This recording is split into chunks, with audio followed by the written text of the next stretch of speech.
নাহমাদু ওয়া নুসাল্লি আলা রাসূলিল কারীম। সুপ্রস্তাবিন্দু আপনাদের সাথে কোরবানির কিছু মাসলা মাসাইল আলোচনা করবার জন্যই উপস্থিত হয়েছি। মূলত আমরা কোরবানির পশু যখন আমরা ভাগে কোরবানি দেই, যেমন আমরা ৩ জন, ৫ জন, ৭ জন, ২ জন বা ভাই, ২ ভাই, ২ ভাইরা, ২ চাচাতো ভাই, জ্যাঠাতো ভাই মিলে আমরা কোরবানি দেই। আমাদের দেশে সেটা প্রচলন আছে এবং সেটা শরীয়তে জায়েজও দিয়েছে।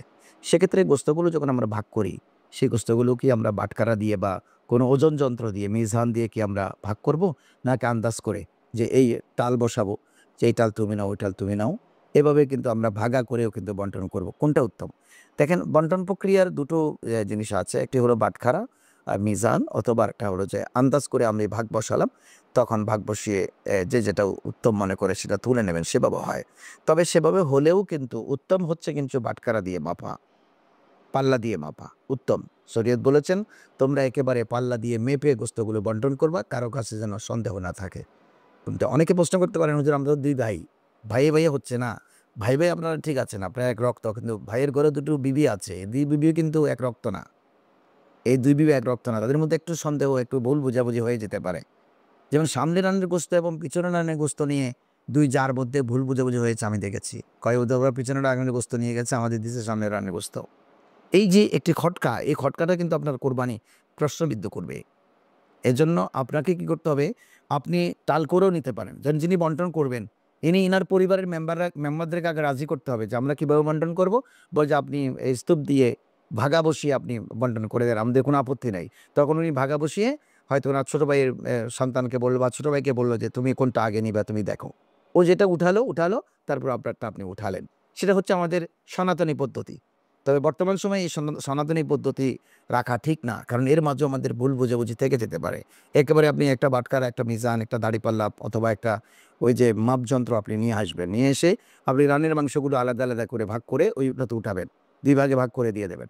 এবং এদেরকে বলবেন আপনারা ভাগ করে নিয়ে যান। ভাগ করে নেওয়ার পরে আপনারা ৩ ভাগ করেন। আপনি আত্মীয়স্বজনকে দেবেন কিনা, ফকির মিসকিনকে দিবেন, এটা আপনার বিষয়। অথবা তারা যদি সম্মতি হয়ে বলে যে না, ৩ ভাগে এখানেই ভাগ করে ফেলেন।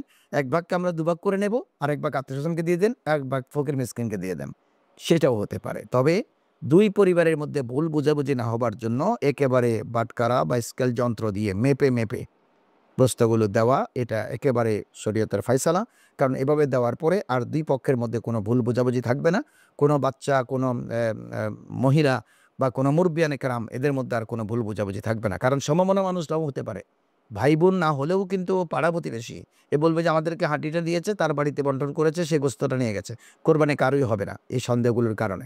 সুতরাং সন্দেহমুক্ত থাকবার জন্য আপনি গোশতকে আলাদা করবেন। হাড্ডি আলাদা, নলা আলাদা, রানের গোশত আলাদা, কলিজা আলাদা, ফেসকা আলাদা, এগুলো আপনি করে ফেলবেন। করার পরে তারপরে এটাকে ২ ভাগে, ৩ ভাগে, ৫ ভাগে, ৭ ভাগে ভাগ করে পাল্লা দিয়ে মেপে আপনি দান করে দেবেন, দিয়ে দেবেন। তাহলে কিন্তু আর আমাদের মধ্যে কোনো সন্দেহ থাকবে না। কোরবানি একেবারে নিখুঁত হবে। যদি গোশত খাওয়ার জন্য কোরবানি করে আমাদের সৌহার্দ্য নষ্ট হয়ে যায়, তাহলে কোরবানি তো দিয়েছেন সৌহার্দ্য বাড়াবার জন্য। সৌহার্দ্য নষ্ট হয়ে গেলে সে কোরবানি আর দরকার কি? এজন্য বাটখারার আপনি একটি রাখবেন, স্কেল রাখবেন, রেখে আপনারা মেপে কোরবানি গোশত দিবেন। এটা সর্বোত্তম পদ্ধতি। আশা করি এই বিষয়টি আপনাদের বুঝে আসবে। আপনাদেরকে ধন্যবাদ। আসসালামু আলাইকুম ওয়া রাহমাতুল্লাহ।